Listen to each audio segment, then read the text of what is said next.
berada di tenun ikat medali emas. Nah, di sini ada aku Esayu Valentina, Aku Arisa Vindi Puspita, Agniana Rahmadani, Ian Putri Trisita Febriansyah. Salma Nabila Putri Arsoyo. Dan di sini kita akan melakukan wawancara sama ibunya.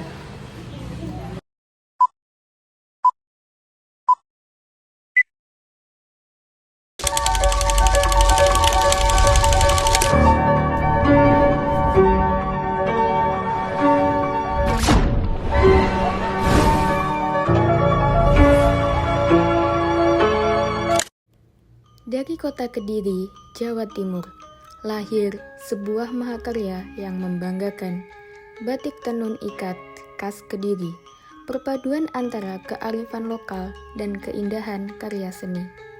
Salah satu pelestari warisan budaya ini adalah Kerajinan Tenun Ikat Medali Mas yang berdiri sejak tahun 1989, terletak di Jalan Kiai Haji Wahid Hasyim, Bandar Kidul, Kecamatan Kota, Kota Kediri. Medali emas tumbuh dari akar tradisi yang sudah mengakar sejak tahun 1950. Lewat proses yang teliti dan penuh cinta, usaha ini dijalankan secara turun-temurun demi menjaga nyala warisan leluhur agar terus hidup dan dikenal luas. Kini, medali emas tak hanya dikenal sebagai produsen kain tenun berkualitas, tapi juga sebagai ikon budaya yang mendunia. Penghargaan demi penghargaan diraih, acara fashion bergengsi diikuti. Bahkan, artis-artis ibu kota pernah mengenakan karya-karyanya. Kehadiran medali emas juga menarik perhatian para desainer besar Indonesia, seperti Ivan Gunawan dan Priyo Octaviano yang turut mengapresiasi kekayaan budaya Kediri melalui karya mereka. Tenun ikat medali emas bukan sekedar kain, ini adalah identitas, ini adalah kebanggaan dari Kediri.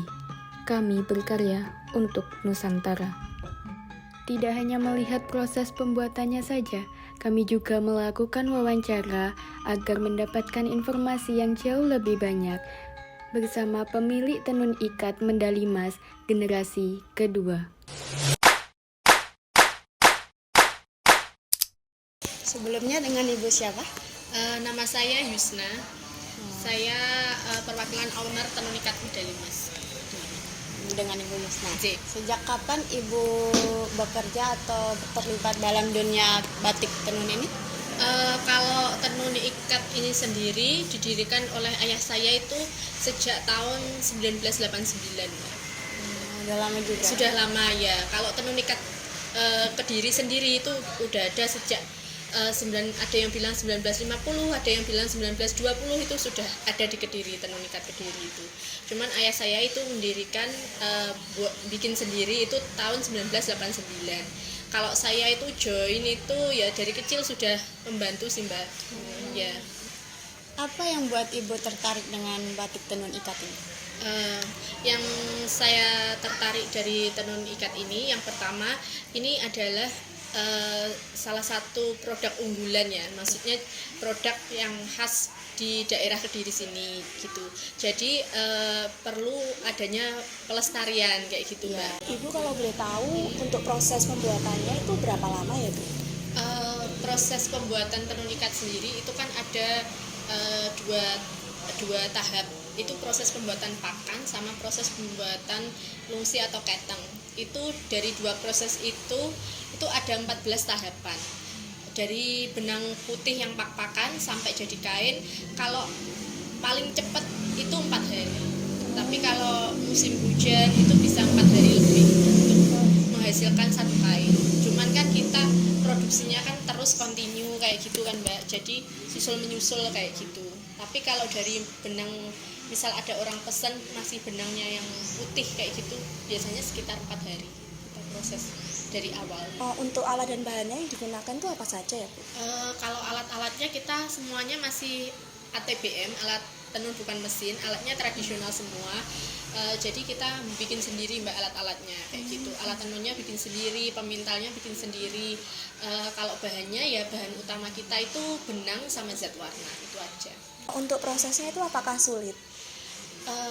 Prosesnya tenun itu kalau dibilang ya lumayan sulit sih, karena prosesnya itu ada banyak kayak gitu.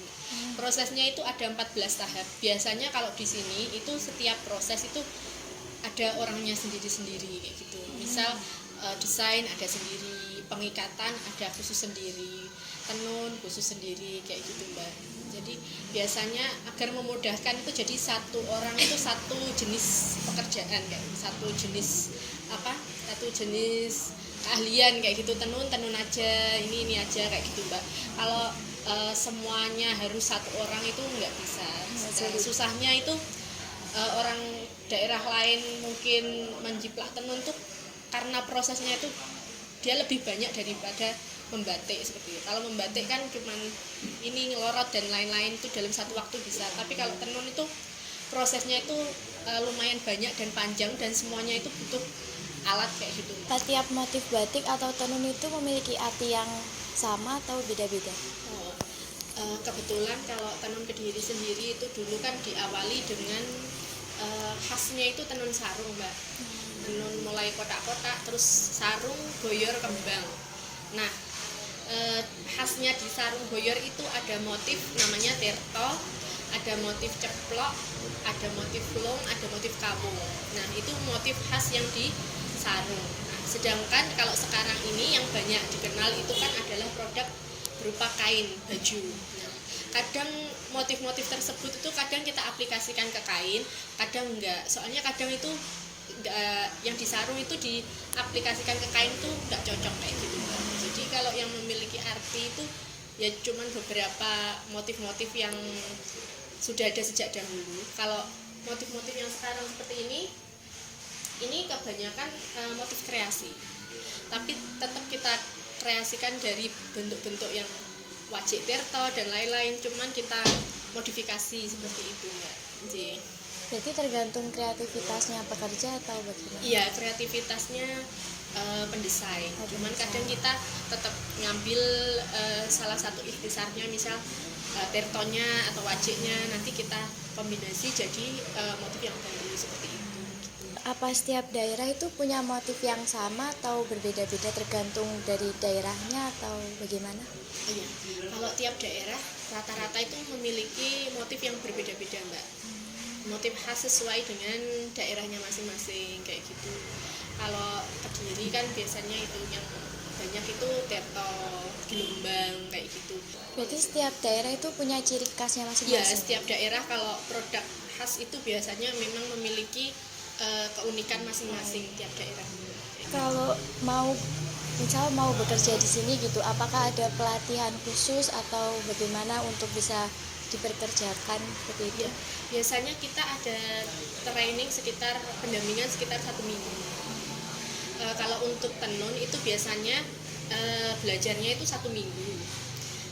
Terus tetap ada pendampingan untuk selama 1 bulan kayak gitu.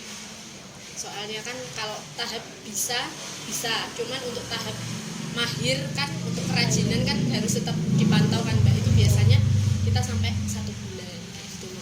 Selanjutnya kami mengunjungi proses pembuatan batik tenun ikat. Di sini adalah alat pemintalan untuk menggulung benang di gelos. Selanjutnya ini ada proses gir atau menggulung benang di boom. Proses grayen atau menyambung benang. Ini adalah benang putih yang nantinya akan ditata pada bidangan, termasuk proses rig. Setelah benang putih ditata, maka selanjutnya adalah proses desain atau pemberian motif. Ini adalah contoh benang yang telah melalui proses pewarnaan. Selanjutnya, ini adalah alat untuk pemintalan di palet. Yang nantinya proses terakhir ini adalah menenun, yang akan menjadi kain berupa batik tenun ikat.